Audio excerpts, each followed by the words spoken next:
Hello students, this is your DJ sir. Last time तक हम लोगों ने मॉलिक्यूल को क्लासिफाई किया था कि मॉलिक्यूल कब एरोमेटिक होगा, कब मॉलिक्यूल नॉन एरोमेटिक होगा और कब मॉलिक्यूल एरोमेटिक होगा। आज का जो हमारा सेशन है उसमें हम लोग रिएक्टिविटी ऑफ एरोमेटिक कंपाउंड्स के बारे में बात करेंगे कि एरोमेटिक कंपाउंड कैसे रिएक्ट करते हैं। होप आपको लास्ट वीडियो अच्छा लगा होगा, आपको समझ में भी आया होगा और आपने देखा भी होगा। आपको कोई वीडियो तभी समझ में आ सकता है जबकि आपने उससे पहले का वीडियो देखा हो। तो आज का जो सेशन है उसमें हम लोग स्टार्ट करेंगे रिएक्टिविटी ऑफ एरोमेटिक कंपाउंड्स। और मैं बता दूं रिएक्टिविटी ऑफ एरोमेटिक कंपाउंड में aromatic compounds generally electrophilic reaction करना चाहते हैं, इलेक्ट्रोफिलिक सब्स्टिट्यूशन रिएक्शन वो करना चाहेंगे। तो हम लोग स्टार्ट करते हैं रिएक्टिविटी ऑफ एरोमेटिक कंपाउंड्स। तो हम लोग यदि रिएक्टिविटी ऑफ एरोमेटिक कंपाउंड्स के बारे में बात करें तो हम लोग क्या बोलते हैं, कैरेक्टरिस्टिक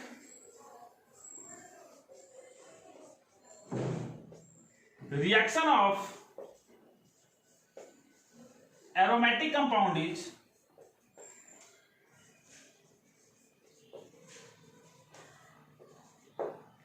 क्या है, characteristic reaction of aromatic compound is electrophilic substitution reaction. क्या है, इलेक्ट्रोफिलिक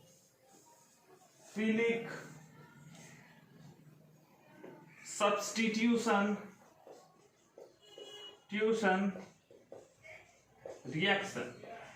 क्या है, एरोमेटिक सब्स्टिट्यूशन रिएक्शन। अब देखो तुम लोग को यहां इलेक्ट्रोफिलिक सब्स्टिट्यूशन रिएक्शन के बारे में नहीं पता, अभी हमको उसके फुल डिटेल के बारे में भी नहीं बात करनी है।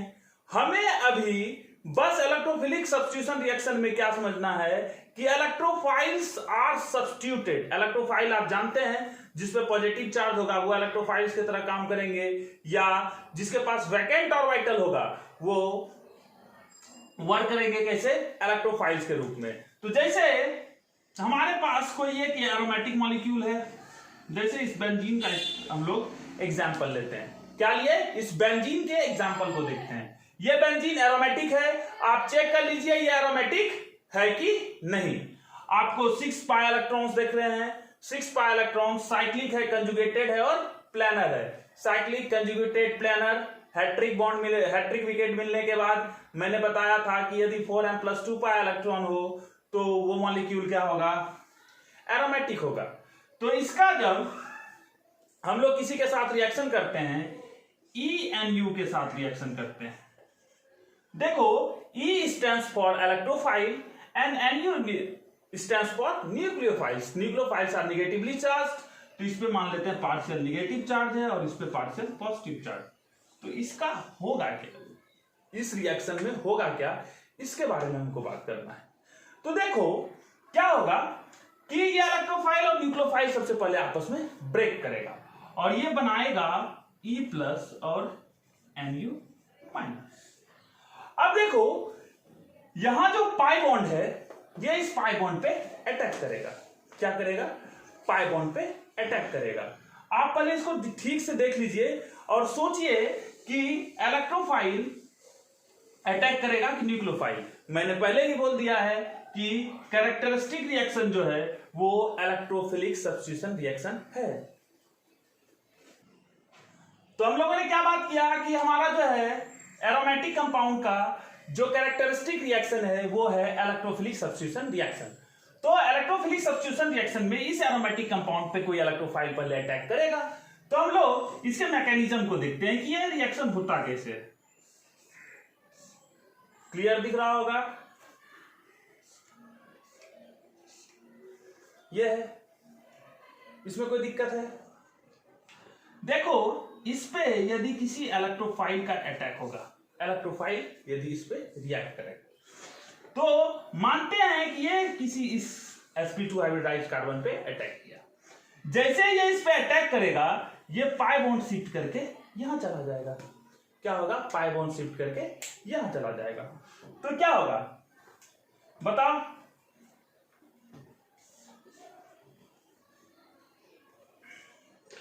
ये पाई बॉन्ड शिफ्ट करके यहां चला जाएगा तो मॉलिक्यूल ये है,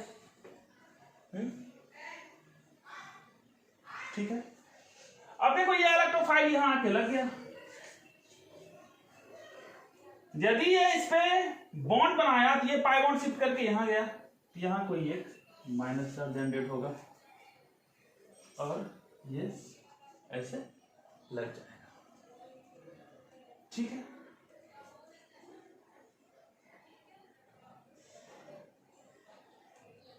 इसमें कोई दिक्कत है नहीं है, एक मिनट। अब देखो इस इलेक्ट्रोफाइल के साथ यहां एक हाइड्रोजन भी लगा हुआ और हमारे पास जो रिएक्शन है उस रिएक्शन में न्यूक्लियोफाइल भी है। क्या है? उस रिएक्शन में न्यूक्लियोफाइल भी मौजूद है। अब जो न्यूक्लियोफाइल आएगा, न्यूक्लियोफाइल माइनस चार्ज है, ये क्या करेगा? इस हाइड्रोजन को रिमूव कर देगा। यदि इस हाइड्रोजन को रिमूव करेगा तो यहां क्या जनरेट होगा? प्लस चार्ज जनरेट होगा और मॉलिक्यूल जो रिजल्टिंग बनेगा वो क्या बनेगा? देखो यहां प्लस चार्ज जनरेट होगा, ये प्लस माइनस यहां एक डबल बॉन्ड बनाएगा और यहां कोई एक इलेक्ट्रोफाइल लग जाएगा। क्या होगा? वहां एक कोई इलेक्ट्रोफाइल लग जाएगा। तो देखो इस स्टेट में हमारे पास एक स्टेबल रिएक्टेंट था, उससे हम लोगों ने एक इंटरमीडिएट बनाया। क्या बनाया है? इंटरमीडिएट। मतलब इससे ये कम स्टेबल है, तो ये क्या होगा? हमारा इस रिएक्शन का स्लो स्टेप होगा। मतलब स्लो स्टेप को ही रेट डिटरमाइनिंग स्टेप भी बोलते हैं। क्या बोलते हैं? आरडीएस बोलते हैं, rate determining step. Slow step is known as rate determining step.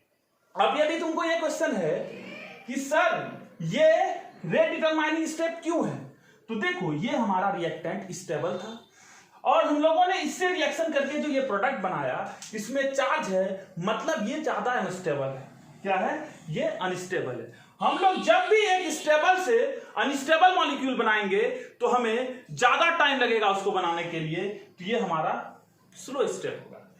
अब एक अनस्टेबल से एक स्टेबल प्रोडक्ट बना रहे हैं तो ये क्या होगा? हमारा फास्ट स्टेप होगा। तो इसका जो प्रोडक्ट होगा ये क्या होगा?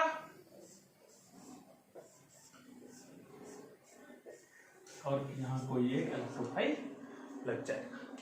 तो आप इसको कॉपी कर लीजिए, फिर हम लोग आगे बात करते हैं।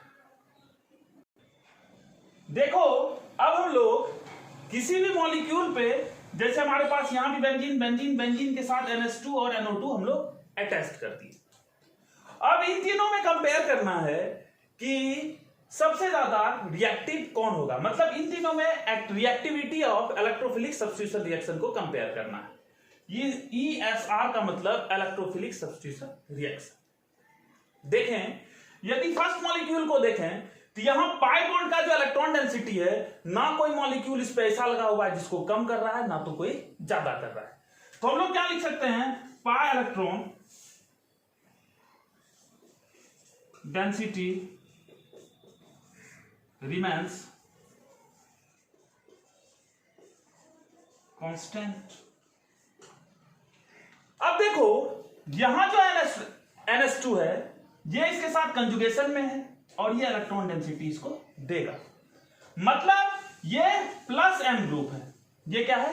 Plus m group. और प्लस m ग्रुप जो है इलेक्ट्रॉन डेंसिटी बढ़ाता है कंजुगेटेड सिस्टम में। मैंने आपको बताया है, क्या बताया है कि प्लस m ग्रुप हमेशा इलेक्ट्रॉन डेंसिटी बढ़ाएगा। किसका? कंजुगेटेड सिस्टम में जो इलेक्ट्रॉन डेंसिटी होगा उसको कौन इनहेंस करेगा या इंक्रीज करेगा?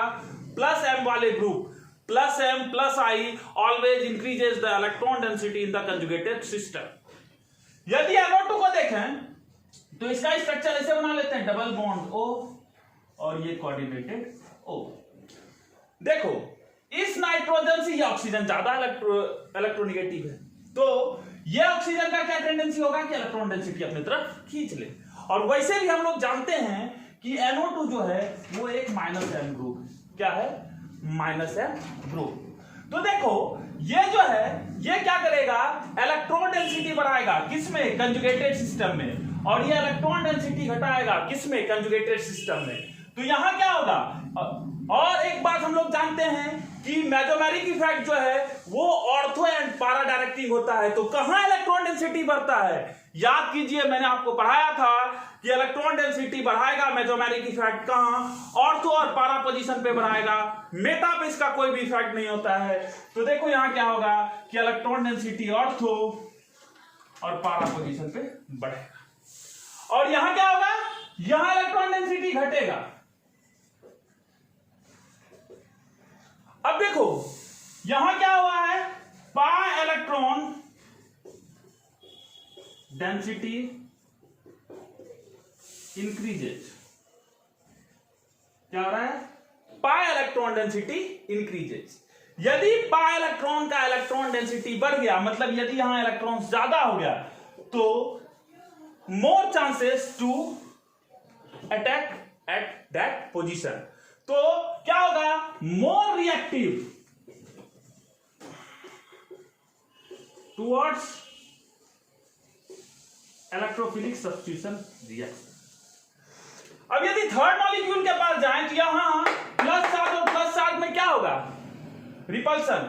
ये इलेक्ट्रोफाइल्स यहां अटैक करना चाहिए, लेकिन यहां जो इलेक्ट्रोफाइल है, ये इलेक्ट्रोफाइल प्लस चार्ज वाले जगह पे तो अटैक ही नहीं करेगा। तो ये करना कहां चाहेगा? मेटा पोजीशन पे अटैक करना चाहेगा। तो यहां क्या हुआ? Pi electron density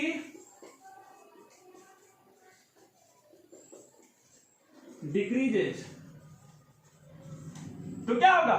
less reactive toward electrophilic substitution reaction. तो क्या होगा? Less reactive towards electrophilic substitution reaction. यदि ये मॉलिक्यूल ए है, ये मॉलिक्यूल बी है और ये मॉलिक्यूल सी है, क्या है? ये ए है, ये बी है और ये सी है, तो बताओ कि इन तीनों में सबसे ज्यादा रिएक्टिव कौन सा होगा? सबसे ज्यादा बी होगा। कौन होगा? बी होगा। उसके बाद सी होगा। सी होगा कि ये होगा? सी के यहां घट रहा है, यहां कांस्टेंट है, तो बी के बाद ए और सबसे कम रिएक्टिव सी। तो आप इसको कर लीजिए कॉपी, फिर हम लोग कुछ क्वेश्चन में कंपेयर करते हैं reactivity towards electrophilic substitution reaction. देखो अब ये हमारे पास कुछ क्वेश्चन है जिसमें हमको reactivity towards electrophilic substitution reaction बात करना है। अब देखो क्वेश्चन नंबर 1 में देखें तो ये NH2 प्लस M इफेक्ट लगाएगा, ये OH भी प्लस M इफेक्ट लगाएगा, ये CHO माइनस M इफेक्ट लगाएगा। अब हमारे पास ये तो पता है कि प्लस M वाला रिएक्टिविटी को बढ़ाएगा और माइनस M वाला रिएक्टिविटी को घटाएगा।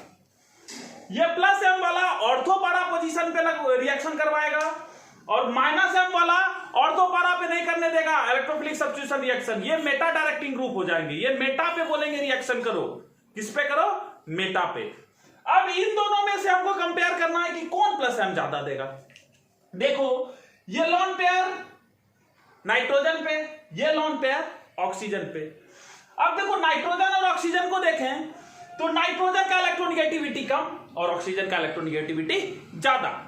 तो इस ऑक्सीजन को ज्यादा इलेक्ट्रॉन रखने का क्षमता है इन कंपैरिजन टू नाइट्रोजन, मतलब नाइट्रोजन ज्यादा आसानी से इलेक्ट्रॉन देगा इन कंपैरिजन टू ऑक्सीजन, तो इसका ज्यादा प्लस M इफेक्ट होगा इन कंपैरिजन टू ऑक्सीजन, इसीलिए इसका ज्यादा और इसका कम। अब देखो ये सबसे कम होगा, ये मॉडरेट होगा, सबसे ज्यादा ये होगा और उसके बाद ये होगा। तो यदि करेक्ट ऑर्डर ऑफ रिएक्टिविटी के बारे में बात करें तो सबसे ज्यादा ये, फिर ये, फिर ये। तो आप इसको करिए कॉपी। फिर देखो दूसरे क्वेश्चन को देखते हैं। क्या है हमारा दूसरा क्वेश्चन? यहां OH प्लस M इफेक्ट, ये भी प्लस M इफेक्ट। अब देखो क्लोरीन जो है, क्लोरीन इलेक्ट्रॉन डोनेटिंग ग्रुप है। क्या है? क्लोरीन इलेक्ट्रॉन डोनेटिंग ग्रुप है, लेकिन इसका माइनस I डोमिनेट करता है ऑन प्लस M। इसका हेलोजन का माइनस I इफेक्ट डोमिनेट करता है प्लस M पे, तो ये लगाएगा माइनस I इफेक्ट। ये क्या लगाएगा? Minus I effect. मैं अभी ये कंडीशन नोट बना के लिखा दूंगा कि इसका माइनस आई डोमिनेट करता है माइनस एम पे, तो ये हमारा करेक्ट ऑर्डर होगा। हमारा क्या होगा? This is the correct order of reactivity towards electrophilic substitution reaction in this molecules.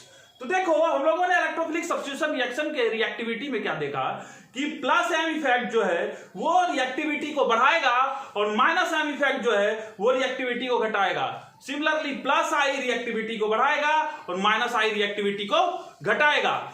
और एक बात याद रखना है कि माइनस वाला जो है, जब भी माइनस वाले इफेक्ट माइनस एम इफेक्ट लगेगा तो हमेशा electrophilic substitution reaction Meta directing होगा, मतलब मेटा पे लगेगा, मेटा पोजीशन पे। क्या है कि इलेक्ट्रॉन डेंसिटी घट जाता है ऑर्थो और पारा पोजीशन पे, मतलब पार्शियल पॉजिटिव चार्ज आ जाता है, और due to partial positive charge, किसके?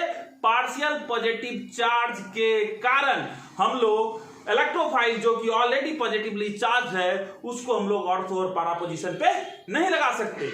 मतलब बहुत सारे ग्रुप ऐसे हैं जो एक्टिवेटिंग ग्रुप हैं, जो ऑर्थो और पारा पोजीशन पे बोलेंगे रिएक्शन हो, और बहुत सारे ऐसे ग्रुप हैं जो डीएक्टिवेटिंग है, जो बोलेंगे ऑर्थो पारा पोजीशन पे रिएक्शन नहीं होगा, और उसका रिएक्शन कहां होगा? मेटा पोजीशन पे होगा। तो इस बात को आपको ध्यान में रखना है, और उससे हम लोग क्या कर सकते हैं? इलेक्ट्रोफिलिक सब्स्टिट्यूशन रिएक्शन को समझ सकते हैं। आपको इलेक्ट्रोफिलिक सब्स्टिट्यूशन रिएक्शन समझने के लिए याद रखना है कि एक्टिवेटिंग ग्रुप ऑर्थो और पारा डायरेक्टिंग होगा, और ऑर्थो और पारा पोजीशन पे लगेगा, और डीएक्टिवेटिंग ग्रुप मेटा पोजीशन पे लगेगा, मेटा डायरेक्टिंग होगा।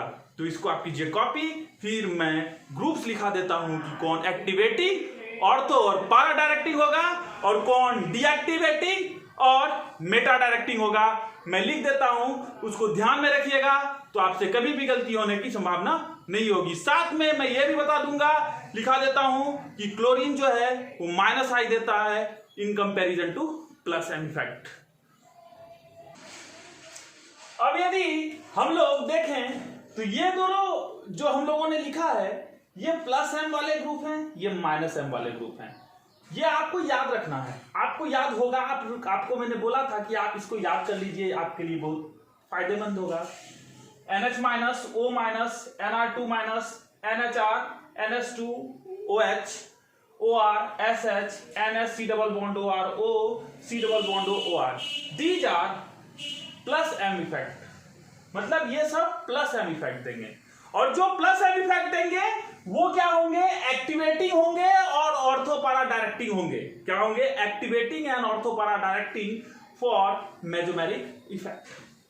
यदि डीएक्टिवेटिंग और मेटा डायरेक्टिंग के बारे में बात करें, क्या डीएक्टिवेटिंग और मेटा डायरेक्टिंग के बारे में बात करें तो NO2, साइनाइड, एल्डिहाइड, ईस्टर नहीं, C double bond OR, ketone, carboxylic acid, amide, Easter, acid halide, ये सब जो हैं ये माइनस एम वाले ग्रुप हैं, और ये क्या देते हैं? माइनस एम इफेक्ट को देते हैं। तो ये जो माइनस एम वाले हैं ये डीएक्टिवेटिंग होंगे, किसके थ्रू? किसके लिए? इलेक्ट्रोफिलिक सब्स्टिट्यूशन रिएक्शन के लिए। और ये सारे ग्रुप्स जब भी लगेंगे इलेक्ट्रोफिलिक सब्स्टिट्यूशन रिएक्शन में तो मेटा पोजीशन पे हमारा सब्स्टिट्यूएंट लगेगा। कहां लगेगा? मेटा पोजीशन पे। याद रखना है, Meta position, Meta position, Meta position, ये सब मेटा डायरेक्टिंग ग्रुप हैं। अब देखो मैंने एक बात और लिखा है, इसको आपको स्पेशल नोट के तौर पे याद रखना है। हेलोजन जो है वो ऑर्थो पारा डायरेक्टिंग ग्रुप है। क्या है? हेलोजन्स आर ऑर्थो पारा directing but deactivating in nature. क्या होता है? डीएक्टिवेटिंग इन नेचर, बिकॉज इसका माइनस आई इफेक्ट जो है वो प्लस एम इफेक्ट पे डोमिनेंट होता है। क्या होता है? प्लस एम इफेक्ट पे डोमिनेंट होता है। तो होप आज आपको इलेक्ट्रोफिलिक सब्स्टिट्यूशन रिएक्शन के रिएक्टिविटी को समझ में आया होगा, और हम लोगों ने उसको बहुत अच्छे से डिस्कस किया। नेक्स्ट लेक्चर में हम लोग और भी मॉलिक्यूल्स के रिएक्टिविटी के बारे में पढ़ेंगे, और हम लोग स्टार्ट करेंगे टॉटोमेरिज्म को। तो आप आज के लिए हम लोग यहीं तक रखते हैं। Thank you for watching us, keep watching, keep in touch. Please subscribe the channel, share it, and please like it. Thank you for watching. DJ sir आप इसको कॉपी इधर से कर लीजिए, स्क्रीनशॉट तुरंत लीजिए, मैं इधर आ जाता हूँ, इधर से स्क्रीनशॉट ले लीजिए। आज के लिए हम लोग यहीं तक रखते हैं। Thank you for watching, have a nice day.